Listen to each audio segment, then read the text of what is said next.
이 전세 사기 문제 대책이 전형적인 대표적인 늑장 행정 사례라고 많은 동료 의원들이 질타를 하셨는데요. 이 전세 사기 문제뿐만 아니라 최근에 지역의 문제가 전국화된 우리 골드라인 문제, 이 국토부, 기재부 등 정부 당국이 이게 무책임, 신도시를 만들어 놓고 교통 대책은 세우지 않아서 두량짜리 이 꼬마 경전철을 만들었던, 그리고 최근에 이태원 참사 이후에 본 의원을 비롯해서 많은 시민들이 이 굉장한 밀집도, 장관님 이게 밀집도 285%라는 거는 이제는 아마 아셨을 텐데, 이런 문제들 제기했음에도 불구하고 전혀 대책을 세우지 않다가 최근에 마치 전세 사기 피해자들의 비극적인 일들이 있고 나서 대책을 세우는 것처럼 올해만 15건의 과호흡 증세, 이런 졸도 증세가 있었고, 그래서 최근에도 한 3건이 있고 나서야 장관님도 찾아가시고 대통령과 지시까지 있었던 이 문제에 대해서 좀 더 얘기를 해보도록 하겠습니다. 장관님, 왜 이렇게 대처가 제대로 되지 않았던 건지, 적어도 이태원 참사 이후에 이 문제가 빨리 대처가 됐어야 되는 거 아닌가요? 어떻습니까? 왜 이렇게 전혀 대처가 없었던 건지 국토부 입장은 뭡니까? 아시다시피 이 김포의 이 골드라인은 원래 설계부터가 잘못된 겁니다. 그건 옛날 얘기고 현재의 대처 문제 말씀드리는 겁니다. 아시는 것처럼 예. 이 1제곱미터당 7에서 8명입니다. 이 이태원 참사 때 밀집도가 9에서 10명이었기 때문에 거의 똑같은 수준의 지금 상황이었는데, 이 대처가 왜 늦었는지, 최근에 장관님도 2번인가 다녀가셨던 걸로 알고 있는데, 그리고 여러 가지 대책을 내놓으셨습니다. 전 다행스러운 일이라고 생각을 하고, 그 모든 대책이 다 한꺼번에 이루어져도 효과가 있을지 없을지가 문제인 건데, 저는 이 대책들이 왜 제대로 이루어지지 않았는지를 하나 묻는 것이고요.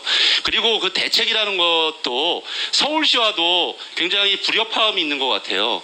보니까 21년 6월 이후에 서울시는 우리 김포에서 개화역에서 김포공항까지 가는 전용차로 문제를 국토부에서 전혀 협의가 없었다, 이렇게 반박하고 있는데 어떻습니까? 공식적인 입장이 뭡니까?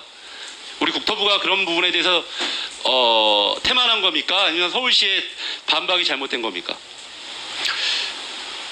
세부적인 경과 과정에 대한 왈가왈부가 중요한 게 아니라고 생각을 하고요. 저희는 김포시의 그 애절한 호소를 듣고 제가 나서서 서울시에 문제 제기도 하고 이 부분이 바로 협조가 되도록 개입을 했던 거고요. 대광위원장님도 잘 아시고 하시겠지만 우리 광역교통 대책을 세웠습니다. 근데 그 중에서 중요한 게 뭐냐면, 지금의 여러 가지 대책 갖고는 안 되기 때문에 김포에서 올림픽도로를 통해서 당산역이든 이런 간선급행 열차 BTX를 해야 된다는 대책 발표가 있었는데, 그게 21년 6월 발표 이후에 전혀 진척이 없습니다. 장관님, 서울시에 많은 시민들이 경기도로 이주가 되었는데, 이 이후에 전혀 모든 경기도 주민들은 외곽에서 환승해서 들어오라는 입장이에요. 이 문제에 대해서 장관님은 어떻게 생각하십니까? 이렇게 전혀 협조를 하지 않는 서울시 태도가 올바르다고 생각하세요? 그래서 그 부분에 대해서 이미 문제 제기를 했고 협조를 한다라는 약속을 받아낸 상태에서 지금 실무 협의를 진행을 하고 있습니다. 그러니까 지금 서부권의 BTX도 그렇고 동부권의 BTX도 그렇고 빨리 이런 부분이 진행이 되어야 이 근본적인 정시성을 담보한 버스 대책도 효과가 있는 건데, 서울시가 너무 오세훈 시장이 이런 부분에 관련되어서 굉장히 이기적인 발상을 하고 있다. 장관님께서 이런 부분 더 질타해 주셨으면 좋겠고요. 네, 적극적인 협력 체제를 구축하겠습니다. 한편으로는 여러 대책 중에 김포 시민들의 자존심을 상하게 한 대책들이 나왔었습니다.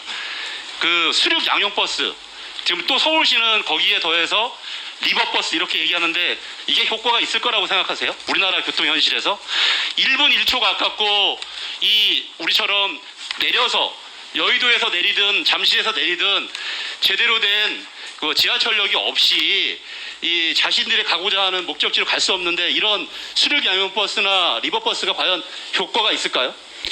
선착장까지의 이동, 그다음 고수부지에서의 이동, 고수부지에서 다시 대중교통으로 연결되는 이 부분과의 연결성, 그다음 요금 같은 경우가 영국에는 15,000원 이상의 요금대입니다. 요금에 대한 수용성, 그리고 경제적 타당성에 대한 서울연구원의 자체 연구 결과 이 부분이 0.4대의 그 타당성이 나와가지고 폐기된 그런 자체 연구 결과도 있습니다. 효과가 없을 거라는 장관님 의견은 교통 어떻게 됐습니까? 대책으로는 부적절합니다. 예. 그래서 많은 시민 여러분들이 어떤 얘기 하시냐면 어제 대광위원장님한테 제가 개인적으로 말씀드렸는데 9호선 급행열차의 차량 기지가 개화역에 있습니다. 그런데 9호선 급행열차는 김포공항역에서만 출발을 해요. 그래서 분산 효과 때문에 분산을 위해서 그 출퇴근 시간만이라도 개화역에서도 출발하는 방향 급행을 그러면 굳이 김포공항까지 안 갈 수도 있지 않겠냐라는 의견을 제시하시는 분들도 있거든요. 그래서 대광위원장님도 다시 한번 좀 살펴주셨으면 좋겠다. 예, 말씀하신 것처럼 버스도 그렇고 앞으로 그 도시철도도 그렇고 출발지와 목적지를 그 자체를 분산시키고 직접 연결하는 이런 방안을 제시한 장관님이 가셨던 개화역에 환승 시설이 잘 되어 있어요. 그렇습니다. 어떻게 그걸 효과적으로 할 것인지에 대해서 제안 드리는 거니까 아무튼 분산시킬 수 있는 모든 방안을 연구해서 9호선 급행열차가 개화역에서 출발할 수 있는 거. 그런데 근본적인 문제는 제가 여러 차례도 지적했고 장관님 제가 21년도에 삭발한 거 아시죠? 아시나요? 아, 미처 몰랐습니다. 이 4차 광역철도 문제 때문에 삭발까지 했고 많은 시민들이 했었습니다. 다 이게 같은 절절한 말씀이라고 생각하는데 지금 제가 알기로는 기재부에서 4월 또는 5월에 예타 대상 심사가 있습니다. 서부광역급행철도, 인천 지하철 2호선 현장 이거에 대해서 반드시 이번에 대상 심사가 되어서 예타가 진행이 되어야 된다는 게 하나.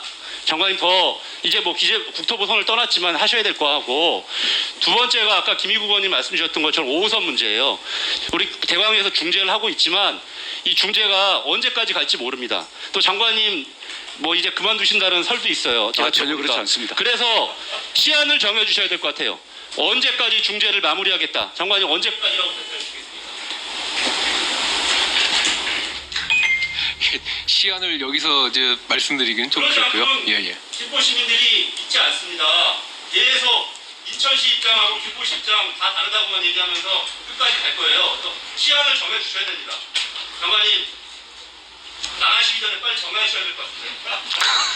해결하고 가더라도 가겠습니다. 그리고 아까도 말씀드렸던 것처럼 그리고 나서 5호선 문제가 되려면 그 시안이 정해져서 노선이 확정이 돼야 되고 예타 면제 문제 있습니다. 지난번에 장관님 적극적인 의지 주신 의사 밝혀주셨는데 오늘 김희국 의원이 질문하는 걸 보니까 또 이게 기재부 소관이다 이렇게 좀 넘기시려는 듯한 태도를 보여서 이 문제도 매듭 짓고 나가시더라도 해주셔야 될 것 같습니다. 입장 뭐 부탁드립니다. 가긴 어디를 가겠습니까만은 그 강력한 촉구라고 받아들이고요. 최선을 다하겠습니다. 제가 김포 시민들의 그 너무나 처절한 그 출퇴근길의 고통에 대해서 저도 오늘 이따가도 저녁에 가볼 겁니다만은 우리들의 문제로 받아들이자고 제가 정부 안에서 목소리를 높이고 있습니다. 전세관의 문제는 다시 추가 질문하겠습니다. 예, 추가를 해주십시오.